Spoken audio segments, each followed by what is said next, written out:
একটি সাধারণ রান্নাও যে এত টেস্টি হতে পারে সেটা জানতে হলে কিন্তু অবশ্যই এই রেসিপিটি বানিয়ে দেখতে হবে বন্ধুরা। আসসালামু আলাইকুম বন্ধুরা, টিয়া খানস ফ্যামিলি ব্লগে আপনাদের সকলকে জানাই স্বাগত। বন্ধুরা, আজকে আপনাদের সঙ্গে শেয়ার করব একটি অতি সাধারণ ডিম আলুর রেসিপি। আর যারা একেবারেই প্রথম রান্না শিখছে, এটা বিশেষ করে তাদের জন্য দেখাচ্ছি। তো ডিম আলুর রেসিপিটি কিন্তু খুবই সিম্পলভাবে আমি বানিয়েছি, যেরকম নানি দাদিরা বানাতেন ঠিক সেইভাবেই খুবই সিম্পলভাবে বানিয়েছি। অথচ এত সিম্পলভাবে বানানো তরকারিও কিন্তু অতি টেস্টি হয়, সেটা দেখানোর জন্য রেসিপিটি আপনাদের সঙ্গে আজকে শেয়ার করছি। সঙ্গে থাকুন, রেসিপিটি দেখতে থাকুন। আশা করছি রেসিপিটি আপনাদের ভীষণ ভালো লাগবে। গ্যাস অন করে কড়া চাপিয়ে দিয়েছি আর দিয়ে দিচ্ছি একটু সাদা তেল। আমি এখানে রাইস ব্র্যান অয়েল ইউজ করছি, আপনারা কিন্তু সর্ষের তেলও রান্নাটা করতে পারেন। সর্ষের তেল শেষ হয়ে গেছে, সেই জন্য আমি এখানে রাইস ব্র্যান অয়েল ইউজ করছি। তেলটাকে গরম করে নেব। তেলটা গরম হয়ে গেছে বন্ধুরা, এর মধ্যে আমি একটু লবণ দিয়ে দিচ্ছি আর একটু হলুদ দিয়ে দিচ্ছি। লবণ আর হলুদটা আগে দিলে কিন্তু তেলটা ছেটায় না, ছিটে গায়ে পড়ে না, সেই কারণে আগে দিলাম। এবারে ডিমগুলোকে ভেজে নিচ্ছি। ডিমগুলো আমি আগে থেকেই সেদ্ধ করে রেখেছিলাম। ডিম সেদ্ধ করাটা দেখালাম না, তাহলে কিন্তু ভিডিওটা একটু বড় হয়ে যেত, সেই কারণে।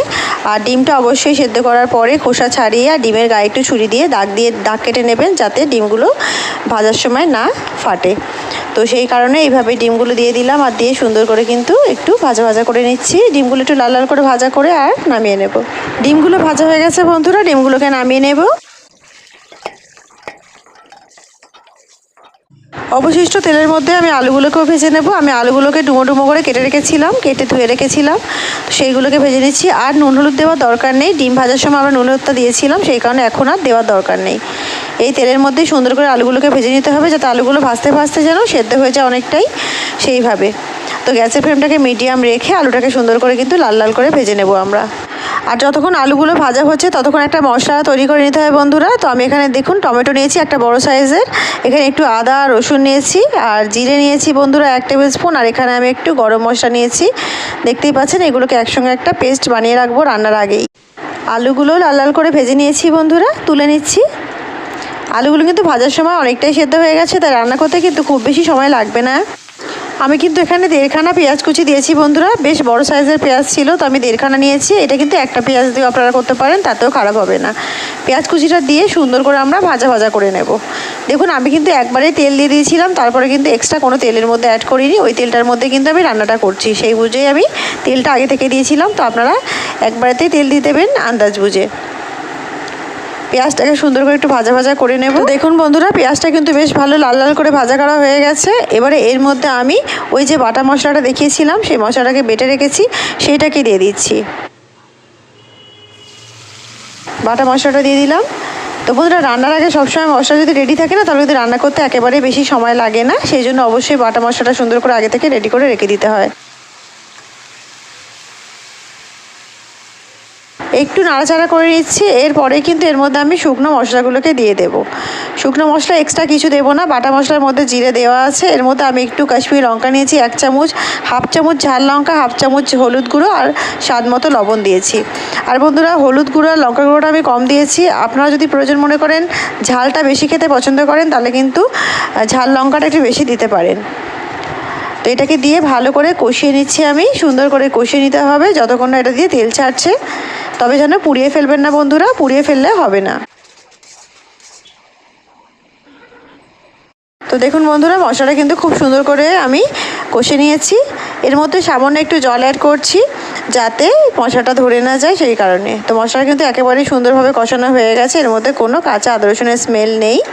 আর খুবই সুন্দর মিষ্টি একটা স্মেল বেরোচ্ছে বন্ধুরা, গরম মশলা দিয়েছি তার কারণে। জিরে আর গরম মশলা একসঙ্গে পড়লে কিন্তু অসাধারণ একটি স্মেল বেরোয়, আপনারাও জানেন। তো এটাকে সুন্দর করে কষিয়ে নিচ্ছি। এর সঙ্গে আলুগুলোকেও দিয়ে দিচ্ছি। আলুগুলোকে দিয়ে একটু নাড়াচাড়া করে নেবো জাস্ট। আলুগুলো তো ফ্রাই করা আছেই, তো বেশি কষানোর কোনো দরকার নেই। আলুগুলো দিয়ে 2 মিনিট জাস্ট একটু নাড়াচাড়া করে নিলেই হবে।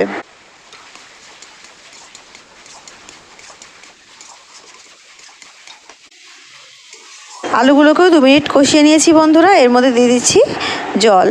আর জলটা কিন্তু আপনারা একবারেতেই দেবেন এই সময়টাতেই। যদি আপনারা এতে বেশি গ্রেভি রাখতে চান, তো আপনারা যেমন পরিমাণে গ্রেভি রাখতে চান সেই পরিমাণে জলটাতে অ্যাড করবেন, আর একইবারে কিন্তু জলটা অ্যাড করে দেবেন। বারবার জল দিলে তরকারির টেস্ট খারাপ হয়ে যায়, সেই জন্য কিন্তু যতটা জল দেওয়ার এই সময় দিয়ে দিতে হবে। আপনারা যেমন গ্রেভি পছন্দ করছেন সেই অনুযায়ী জলটা দিয়ে এটাকে ঢেকে দিতে হবে। ঢেকে 5 মিনিট মতো এটাকে কুক করে নিতে হবে।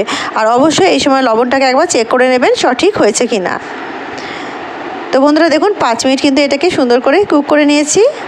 আলুটা তো যেহেতু ভাজা ছিল, ভাজার সময় সেদ্ধ হয়ে গেছিলো, সেই জন্য কিন্তু বেশিক্ষণ সময় লাগেনি আলুটা সেদ্ধ হতে। তো এইভাবে ভাজার সময় আলুটা ভালো করে সেদ্ধ করে নিলে কিন্তু খুবই কম সময় লাগে রান্নাটা করতে। একটু নাড়াচাড়া করে নিয়েছি। এবারে এর মধ্যে দিয়ে দেবো ওই যে ভেজে রাখা ডিমগুলো।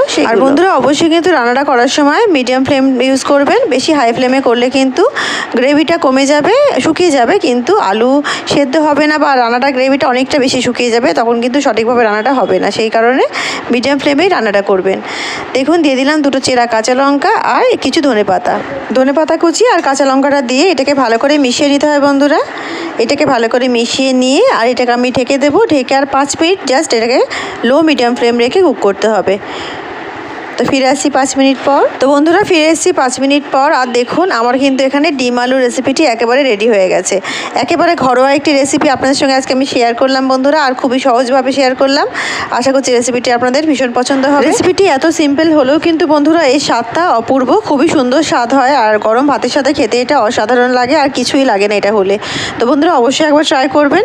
রেসিপিটি যদি আপনাদের ভালো লেগে থাকে অবশ্যই আমার চ্যানেলকে লাইক শেয়ার সাবস্ক্রাইব করে আমার সঙ্গে থাকবেন।